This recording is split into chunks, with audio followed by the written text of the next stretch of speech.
वहीं देखिए, केंद्रीय गृह मंत्री अमित शाह चर्चा कर रहे हैं। ये सुनते हैं कि क्या कुछ कहना है और किन मुद्दों को लेकर वो बातचीत कर रहे हैं। और उसके बाद में मैंने 14 तारीख को एक कोऑर्डिनेशन की मीटिंग बुलाई और जो आप बात कर रहे हैं वो सारे फैसले कोऑर्डिनेशन की मीटिंग में हमने करे। एक कोऑर्डिनेशन की मीटिंग बुलाने की जरूरत इसलिए पड़ी कि दिल्ली का जो एडमिनिस्ट्रेटिव खाका है, इसमें जहाँ तक कोरोना का सवाल है, 3 एडमिनिस्ट्रेटिव रोल 3 संस्थानों का आता है। तो दिल्ली सरकार स्वतः, दूसरा एमसीडी, 3 म्यूनिसिपल कॉरपोरेशंस और तीसरा भारत सरकार। तो ये तीनों के बीच में कोऑर्डिनेशन होना जरूरी था। तो वो मीटिंग का मुख्य उद्देश्य था, देश और दुनिया के कोरोना के खिलाफ की लड़ाई की बहुत सारी इंफॉर्मेशन भारत सरकार के तज्ञों के पास थी।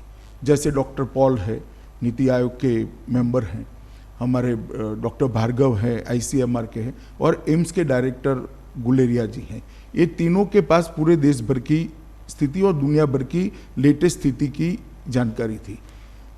भारत सरकार काफ़ी कुछ मदद भी कर सकती है। दिल्ली सरकार का स्वास्थ्य विभाग और दिल्ली सरकार का मेन रोल है ही है।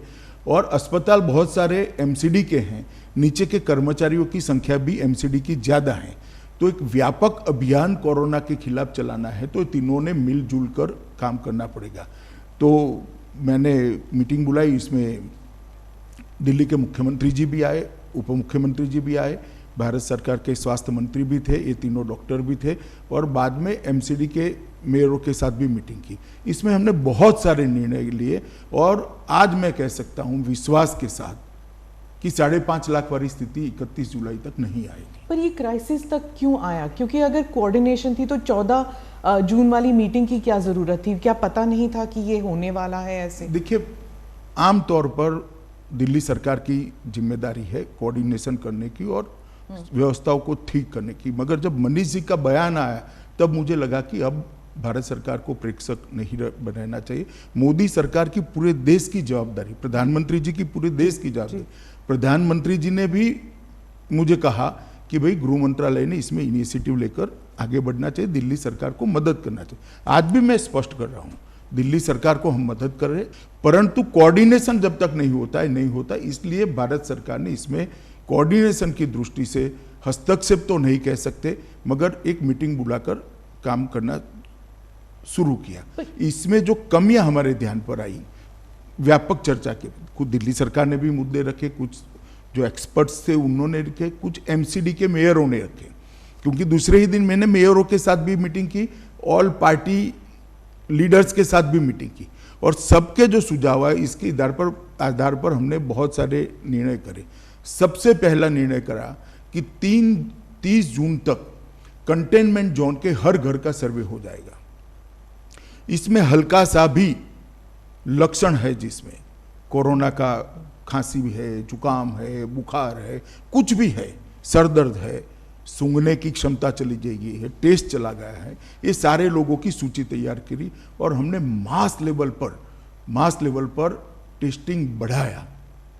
पहले मैं बाद में टेस्टिंग पर आऊँगा, मगर मास लेवल पर टेस्टिंग बढ़ाया और मुझे भरोसा है कि ये 30 तारीख तक हम पूरा कंटेनमेंट जोन का टेस्टिंग कर देंगे।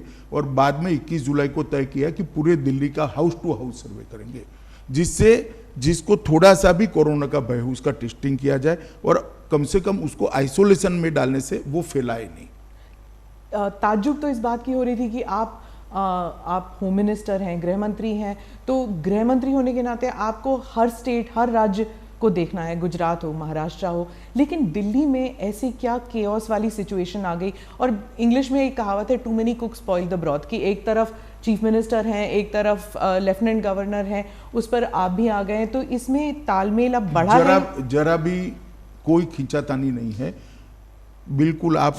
मैं आपको आंकड़ों के आधार पर बता सकता हूं कि परिस्थिति कंट्रोल में। दिल्ली सरकार ने हमें कहा था कि भाई एम्बुलेंस बढ़ानी है, ऑक्सीजन सिलेंडर बनाने हैं, वेंटिलेटर बनाने हैं। हमने 500 ऑक्सीजन सिलेंडर इमीडिएटली दे दिए, 10,000 के करीब ऑक्सीनोमीटर दे दिए, 440 वेंटिलेटर दे दिए हैं, और भी ज़रूरत पड़ेगी तब देते जाएंगे। और एम्बुलेंस के लिए भी दिल्ली सरकार को अधिकृत किया गया है कि वो ओला, उबर और ऐसी कंपनियों के साथ मिलकर एम्बुलेंस की व्यवस्था करें और ये अच्छे से चल रहा है। सबसे आपको ताजुब होगा, सबसे बड़ी खराब परिस्थिति डेड बॉडीज की थी। लगभग 400 से ज़्यादा, 350 से ज़्यादा डेड बॉडीज संस्कार बगैर के पड़े रहे थे। हमने तय किया था कि 2 दिन के अंदर सभी डेड बॉडीज का अंतिम संस्कार कर दिया जाएगा अपने अपने धर्म के हिसाब से, और आज एक भी डेड बॉडी पेंडिंग नहीं है। और जिनका दुर्भाग्य से मृत्यु होता है उसका हमने तुरंत ही उसी दिन शाम तक संस्कार हो जाए ऐसी व्यवस्था करी है और अच्छे से चल रही है। इसमें एमसीडी का बहुत बड़ा रोल है, दिल्ली सरकार का भी रोल है। दूसरी बहुत सारी कंप्लेंट्स आ रही थी स्मिता जी की अस्पतालों की स्थिति ठीक नहीं, उनको गाइडेंस चाहिए, तो एम्स के टेलीफोनिक गाइडेंस की हमने व्यवस्था कर दी। अस्पताल से कोई भी व्यक्ति वो डेडिकेटेड नंबर पर फोन करता है तो एम्स के विशेषज्ञ वहाँ उपस्थित होते हैं। वो पेशेंट की हालत को टेलीफोनिकली जानकर वो डॉक्टर जो दिल्ली सरकार के अस्पताल का है इसको गाइड करते हैं और तुरंत ही सर्वश्रेष्ठ इलाज की दिशा में उसको हम आगे बढ़ाते हैं। और 3 टीमों का गठन कर दिया जिसमें दिल्ली सरकार के भी डॉक्टर थे, भारत सरकार के भी एम्स के भी डॉक्टर थे और आईसीएमआर के भी विशेषज्ञ थे। उन्होंने सभी अस्पतालों का निरीक्षण कर स्थान पर जाकर जो कमियां थी उसको दूर करने के लिए कदम उठा लिए। आप कल्पना कर सकती है, हर वार्ड का सर्वे, हर वार्ड की सिस्टम को हमने ठीक करने का काम किया है और इसके लिए मानव संसाधन भी बढ़ाए हैं और कर्मचारियों को वित्तीय प्रोत्साहन देने के लिए भी दिल्ली सरकार ने अच्छा कदम उठाया है। मानव संसाधन की बात चल रही है तो क्या ये अभी जैसे आपने 10,000 बेड्स का खोला है, 5,000 बेड्स, इन सब के लिए वेंटिलेटर्स और नर्सिंग स्टाफ, डॉक्टर्स, ये सब उपलब्ध हैं कि इनके लिए एडवर्टाइजिंग तो हमने देखे नहीं है, तो कहाँ से आएंगे इन? देखिए ऐसा है, हमने स्टाफ मैं बताता हूँ आपको कहाँ से आएंगे। जो रिटायर्ड कर्मचारी थे उनकी पूरी लिस्ट बनाई गई है, एक कॉल सेंटर से उनका संपर्क किया गया है, उनको वापस लाने के लिए करा है और बहुत सारे रिटायर्ड कर्मचारियों को लाए हैं। पैरामिलिट्री फोर्सेस के मेडिकल टीमों को लगाया गया, जैसे अभी एक 10,000 बेड का जो कोविड सेंटर बन रहा है वहाँ पर पूरा आईटीबीपी लगा। 16,000 बेड रेलवे बना रही है, उसका पूरा सेना ने जिम्मा लिया है। ये सारी चीज़ें हमने मेडिकल सुविधाएं, मानव संसाधन बढ़ाने के लिए करी है। कोऑर्डिनेशन की जब बात चल रही थी तब भी बार बार डिसीजंस चेंज होते हैं कि होम आइसोलेशन होगा कि नहीं होगा, कंपलसरी होगा कि नहीं होगा, दिल्ली गुड़गांव के बीच ट्रैफिक आने देंगे कि नहीं, दिल्ली नोएडा के बीच। एनसीआर का तो कॉन्सेप्ट खत्म ही सा हो गया है। ऐसा नहीं हुआ है। जहाँ तक कोविड का सवाल है, एनसीआर की भी मैंने मीटिंग की है, एनसीआर के सारे लोग आए थे, इनके साथ मीटिंग की है और अभी दिल्ली का जो मॉडल बना है, मैं दोनों मुख्यमंत्रियों से बात करने वाला हूँ। अरविंद जी तो लुक में है ही है, उनको साथ में रखकर ही फैसला करते हैं, परंतु उत्तर प्रदेश और हरियाणा के मुख्यमंत्रियों से भी बात करूंगा और एनसीआर को पूरा संपूर्ण जानकारी अब तक इकट्ठा हो गई है, गृह मंत्रालय में और स्वास्थ्य मंत्रालय में आ गई। एक समन्वित रणनीति हम बनाएंगे एनसीआर के लिए, दोनों मुख्यमंत्रियों से बात कर और इसी तरह से टेस्टिंग बढ़ाना, अस्पतालों का गाइडलाइन तय करना, ये सारी चीज़ें एनसीआर में भी चली जाएगी। मैं आपको बताना चाहता हूँ कि बहुत कोऑर्डिनेशन से हम आगे बढ़ रहे हैं और ढेर सारे फैसले लिए हमने। जब नेशनल लेवल पर बात होती तो प्रधानमंत्री जी ने भी चीफ मिनिस्टर्स के साथ मीटिंग की, आपने भी की है, लेकिन ऐसे लगता है जैसे राजनीति जो है वो हावी है even in this Covid fight. Piyush ji ने ट्रेन्स का इंतज़ाम किया तो ममता जी ने मना कर दिया, या फिर उद्धव जी ने कहा कि हमें नहीं चाहिए अभी।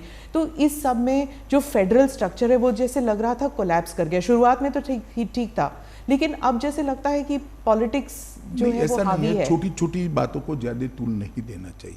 जैसे यहाँ पर आपने जिक्र किया कि भाई होम आइसोलेशन में विवाद हो गया, कोई विवाद नहीं हुआ है। देखिए दिल्ली में जितने भी डेथ हुए थे कोविड के कारण, इनका एनालिसिस हमने एक्सपर्ट्स के साथ कराया। लगभग 50% डेथ 1 दिन से 3 दिन के अंदर एडमिशन के अंदर ही हो गए। इसका अर्थ ये होता है कि होम आइसोलेशन से व्यक्ति ज़्यादा अपनी स्थिति बिगाड़ कर आता है।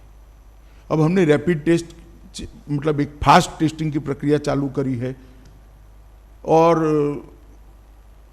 उसके कारण जो पॉजिटिव पाए जाते हैं, इसमें 2 क्राइटेरिया करे हैं। एक तो आइसोलेशन के लिए जिसके घर में 2 कमरों से ज्यादा व्यवस्था ही नहीं है, वो क्या आइसोलेट करेगा अपने आप को? वो तो चॉइस है, फिर क्वारंटाइन सेंटर में जाए, तो इंस्टीट्यूशन, क्वारंटाइन सेंटर में जाए। दूसरा, जिनको डायबिटीज है, ब्लड प्रेशर है, कैंसर आदि कोई बड़ी बीमारी है जिसके कारण इसकी Comorbidities, जी। इम्यूनिटी कम हुई है, ऐसे लोगों को भी हमने आइसोलेशन सेंटर में भेजने के लिए निर्णय किया है। अब इस पर थोड़ी बयानबाजी होगी, राजनीति है स्मिता जी, मगर फैसलों से कोई फर्क नहीं पड़ा। जैसे मैं कहता हूँ, हमारी मीटिंग के पहले दिल्ली में 25 मार्च से 14 जून तक लगभग 2,41,000 टेस्ट हुए थे, तो प्रतिदिन 4500 टेस्ट होते थे। अब 15 जून से लेकर 25 जून तक 11 दिनों में आप सुन रहे 1 हैं जो लाख चर्चा कर रहे हैं